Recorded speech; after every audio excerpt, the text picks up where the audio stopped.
Ronica. I'm so happy to have you here. Welcome to this exciting podcast episode. It's going to be really fun and helpful. Thank you, Robin. I'm excited to be here too.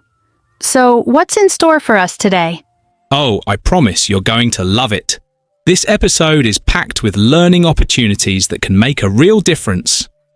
That sounds amazing. But tell me, what's the topic? And how's it going to help me? Great question. Today, we're diving into something super practical: listening to native speakers.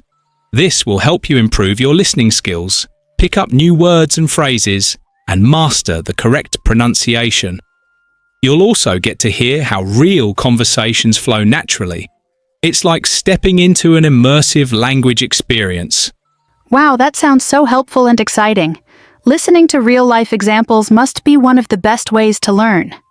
So, Ronica, do you know who the biggest YouTuber in the world? Oh, come on, Robin.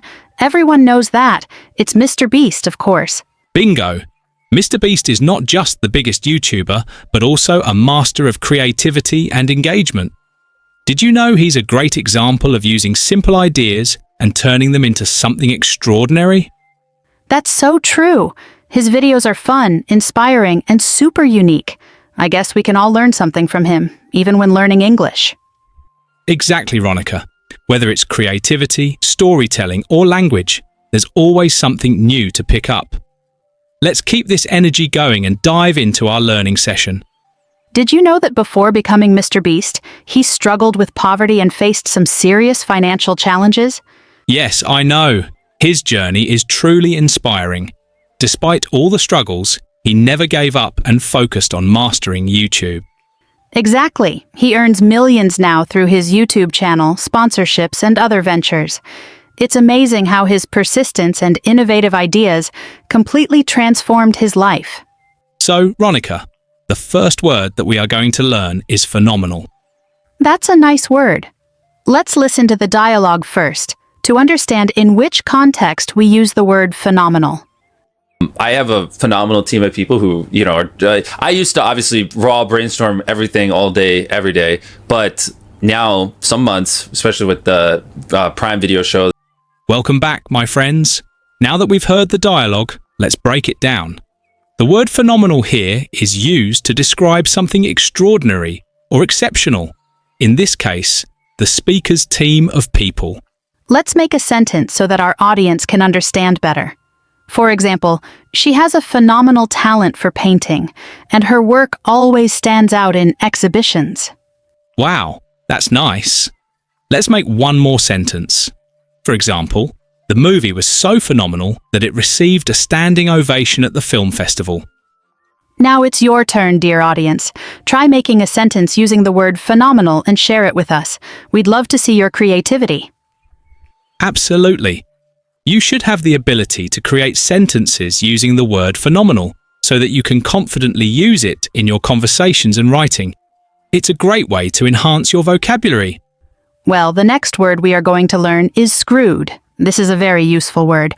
But first, let's listen to the dialogue, and then we'll explore the meaning with examples to help you understand how to use the word screwed effectively. But there's one more new word in the dialogue, overleveraged. Let's listen carefully so we can understand the context in which both words screwed and overleveraged are used. On certain days, I was just praying I would, get 10,000 views in the next month so I could afford to buy a microphone, you know what I mean? And then other days, of course, I'm like praying I want to be the biggest YouTuber to ever live on the face of the planet. But no, for the most part at the start, I was just trying to make money because my parents we didn't have much money. And when, the financial crisis 2008, it really screwed my family over because they were over leveraged on some properties. And so we went bankrupt. Welcome back, my friends. It's really heartwarming to know his parents struggled so much, but that he never gave up. Despite the financial challenges, he stayed focused on his goals and pushed forward to achieve his dreams. Yes, undoubtedly. Now, he is the #1 YouTuber in the world, and his journey is truly inspiring for anyone facing challenges. It just shows that persistence and hard work can lead to extraordinary success. So, in the dialogue, he said, "The financial crisis of 2008, It really screwed my family over because they were overleveraged on some properties, and so we went bankrupt. The word screwed here is an informal term, and it means something bad happened or went wrong in a way that caused a lot of trouble or harm. In this case, it means the financial crisis had a very negative and damaging effect on his family, making their situation much worse. Exactly. The word screwed can also be used to describe being in very bad trouble or difficulty. For example, if someone says, "If we don't get this finished on time, we're screwed," it means they are in a difficult situation where things will go very wrong if they don't complete the task. Now, let's look at another word, overleveraged. Let's listen to the line again to understand it in context. The financial crisis 2008, it really screwed my family over because they were overleveraged on some properties. And so we went bankrupt. So, overleveraged means borrowing too much money or having more debt than you can manage. In the dialogue, it means his family borrowed heavily to invest in properties.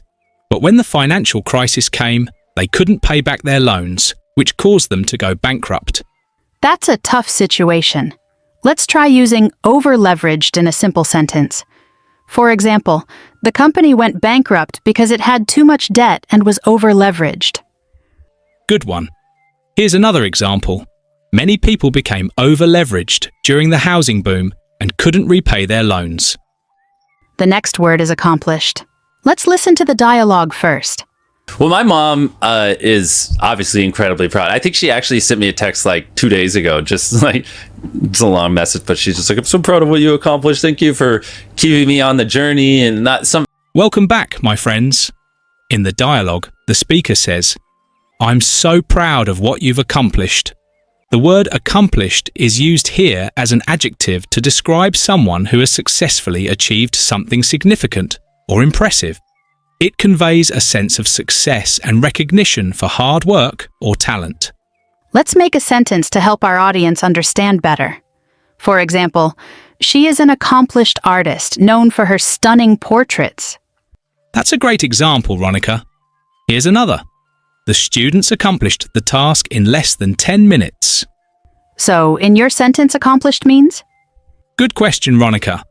In my sentence, accomplished is used as a verb, meaning to successfully complete or achieve something. In this case, the students successfully finished their task in a short amount of time. This is the last example. On the other hand, maybe his personality was what made him an accomplished salesman. Now it's your turn, my friends. The next word is backed off. Let's explore when and how we can use it in real-life conversations. That was not easy, but she never gave up on me, and we obviously figured it out. But it was because I love her and she loves me, but it's just this is just something I was so adamant about and so passionate about that I was just I'm sorry, there's nothing you could say that would change my mind. But as things started to work, she eventually came around to it, and when I got more money on a single brand deal one time than she was making an entire year, that's when she was like, okay. Yeah. I get it. I see. She's like, I trust you. And she fully backed off. Backed off is a phrasal verb that means to step away from a situation, withdraw or reduce involvement, often to avoid conflict or to give someone space. That's a great way to explain it. Let's look at an example. When they started arguing, I backed off to let them resolve it on their own. Perfect example, Robin. Here's another one. She backed off from the project because it was too overwhelming and she needed time to focus on her health. So, backed off can be used when you step away from an argument, reduce pressure on someone, or even change your mind about something. Exactly, Robin. It's a versatile phrase that can be applied in many situations. For example, the manager backed off from his strict policies after employees raised concerns. So, the next word is flaws. We have one more word, look up. Let's listen to the dialogue first. One thing is, it's hard to just blanketly pick one person because I've gotten to the point where no one's perfect, right? And so it's hard to say this is the person I want to be because everyone has their flaws and there's always things I don't like about certain people. So I found that I don't look up to people specifically. I more look up to traits people have. Welcome back, my friends. What does it mean by flaws?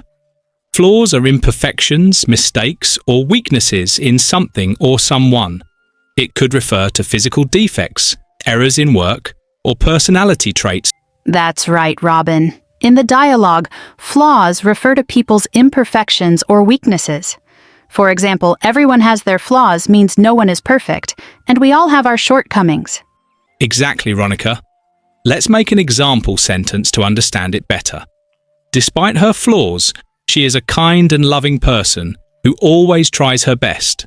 That's a lovely example. Here's another one. The vase had a small flaw, but it was still beautiful and valuable. So bots, flaws can be used to talk about physical imperfections or weaknesses in personality or behavior. It's a word that helps us recognize that imperfection is part of being human. So the last word is look up. Let's dive into its meaning and usage. Look up is a versatile phrase with different meanings depending on the context. It can mean to search for information, to admire someone, or to describe situations improving or getting better. That's right, Robin. In the dialogue, look up to means to admire someone or regard them with respect. For example, I look up to my teacher for her patience and dedication. That's a great example, Ronica. Another one could be, he looks up to his older sister because she's incredibly hardworking and kind. Now let's explore how look up is used in other contexts. For instance, I need to look up the train schedule online. Here, it means searching for information. Exactly. Or, after a challenging few months, things are finally starting to look up for our business. In this case, look up means improving or getting better.